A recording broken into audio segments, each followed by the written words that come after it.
Adapun tegak dengan berdiri, maka itu adalah menggambarkan tubuh dan hati di hadapan Allah Azza wa Jalla. Kita sebelum takbir, sebelum niat, sudah menghadap kiblat, berdiri tegak. Nah, waktu kita berdiri tegak itu apa yang mesti kita hadirkan di dalam hati? Adalah menggambarkan tubuh dan hati di hadapan Allah Azza wa Jalla. Kita ini berdiri tegak di hadapan Allah Azza wa Jalla. Maka hendaklah kepalamu yang merupakan anggota badanmu yang tertinggi itu menunduk, merendah dan melihat ke bawah. Dan hendaklah merendahkan kepala itu dari ketinggiannya itu. Kita kepala disuruh tunduk. Sembahyang kita berdiri tegak, tapi kepala disuruh tunduk sedikit, jangan ke bawah. Itu fikih. Tasawuf memandang ma'arti'i itu artinya apa? Mengingatkan kepada tetapnya hati pada merendahkan diri, menghinakan dan melenyapkan dari perasaan tinggi di atas dan kesombongan.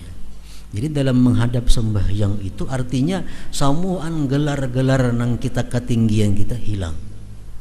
Kita dalam sembahyang kadang merasa lagi sebagai abah, dalam sembahyang kadang merasa lagi sebagai ibu, dalam sembahyang kadang sebagai guru, dalam sembahyang kadang sebagai pejabat apa, kadang merasa lagi nang ada bahwa aku ini seorang hamba berdiri di hadapan Allah Subhanahu wa taala.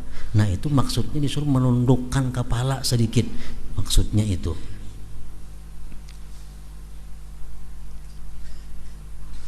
Dan melenyapkan dari perasaan tinggi di atas dan kesombongan.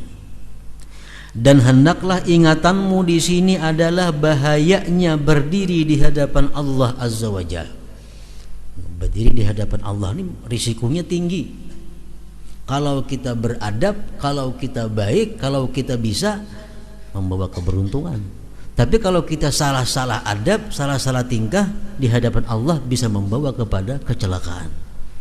Nah, itu bahayanya berdiri di hadapan Allah Azza wa Jalla. Dalam kesulitan orang yang memandang pada hari dilintangkan untuk ditanya. Anggaplah kita sembahyang itu berdiri tegak di hadapan Allah untuk ditanya oleh Allah Subhanahu wa taala. Ketahuilah dalam keadaan itu bahwasanya kamu itu berdiri di hadapan Allah Azza wa Jalla, di mana Dia melihat kepadamu. Maka berdirilah di hadapannya seperti berdirimu di depan sebagian raja masa kini. Jika kamu lemah untuk mengenal ma'rifat kebesarannya.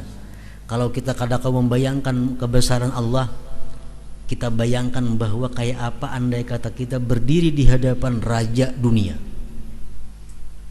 Nah, kita dipanggil menghadap raja. Nah, berdiri di hadapan raja.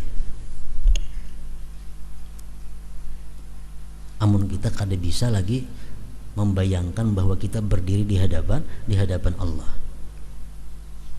Bahkan perkirakanlah selama berdirimu dalam salat bahwa kamu dilihat dan diawasi oleh mata yang tidak mau tidur dari seorang laki-laki saleh dari keluargamu atau orang yang senang mengetahui bahwa kamu itu baik.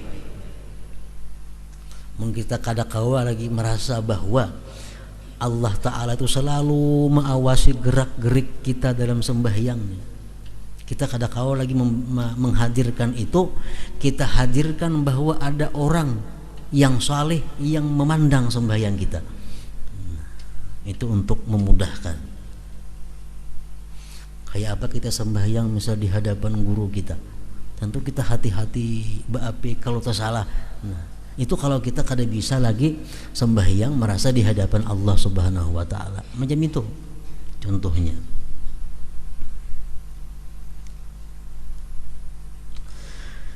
Bukan kita sembahyang artinya merasa diawasi guru, pang kada macam itu. Ini contoh kayak apa kita sembahyang itu supaya baik, supaya merasa diawasi Allah. Nah, kita ambil dulu bandingan kayak apa amun kita sembahyang diawasi oleh guru. Nah, tentu kita berhati-hati. Apalagi nang maawasi ini Allah. Jangan dipaham bahwa bila sembahyang asa guru dehiga maliati itu menyembah guru kayaknya jadinya. Ini perumpamaan. Kalau kita sembahyang guru dehiga, tentu kita hati-hati. Nah, apalagi Allah Maha melihat sembahyang kita, tentu sangat hati-hati lagi. Ada yang salah pengertian disuruh kayaknya sembahyang itu hadirakan dulu guru jadi hadapan, nah menyembah guru ngarannya. Padahal itu adalah tamsil untuk bisa merasa diawasi oleh Allah Subhanahu wa taala. Jangan dibawa sembahyang guru rasa di hadapan seorang duduk melihat nah sembahyang kita ada mau dintu.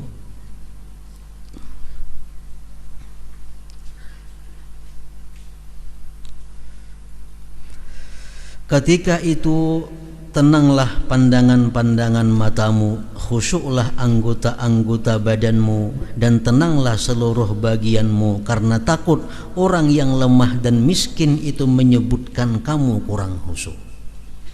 Nah, kalau kita sembahyang di hadapan manusia, kita takut kepada hakannya kita kada khusyuk, lalu bagus sembahyangnya. Nah, itu kita bawa, kita gantiin Allah Ta'ala. Allah Ta'ala yang mengawasi kita, Allah Ta'ala yang mencap kita khusyuk adanya.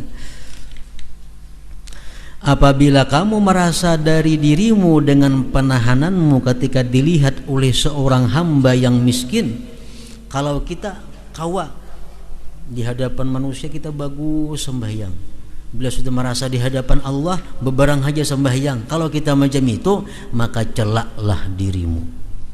Celaklah dirimu dan katakanlah kepadanya, kepada diri, sesungguhnya kamu mengaku ma'rifat kepada Allah dan cinta kepadanya. Apakah kamu tidak malu karena beraninya kamu kepadanya? Serta kamu menghormati salah seorang dari hambanya, ataukah kamu takut kepada manusia dan tidak takut kepadanya Allah, padahal dia lebih berhak untuk ditakuti. Nah, jadi kalau kita merasa mun aku na sembahyang di hadapan guru aku pasti baapik, mun aku di hadapan Tuhan kada baapik, berarti aku ini apa? Betuhan guru, aku takutan lawan guru ngarannya. Nah, kita celak diri kita.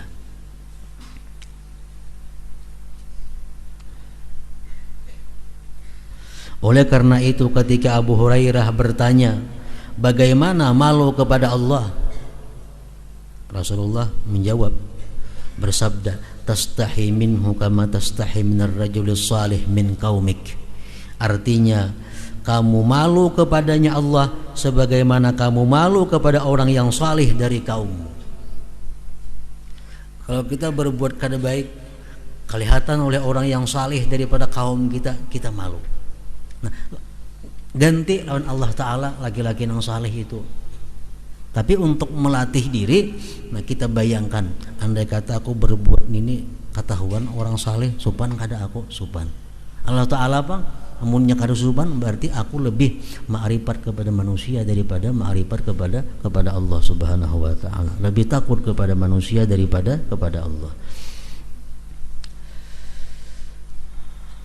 Tastahi minhu kama tastahi minar rajuli salih min qaumik, artinya kamu malu kepadanya sebagaimana kamu malu kepada orang yang salih dari kaummu. Dan diriwayatkan min ahlik, artinya dari keluargamu. Nah, hingga situ ada pun niat pula.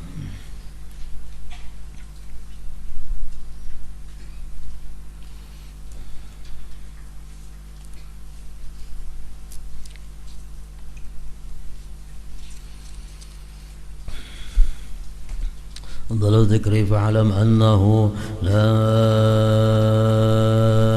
إله إلا الله محمد رسول الله لا إله إلا الله محمد رسول الله لا إله إلا الله محمد رسول الله لا إله إلا الله لا إله إلا الله لا إله إلا الله لا إله إلا الله لا إله إلا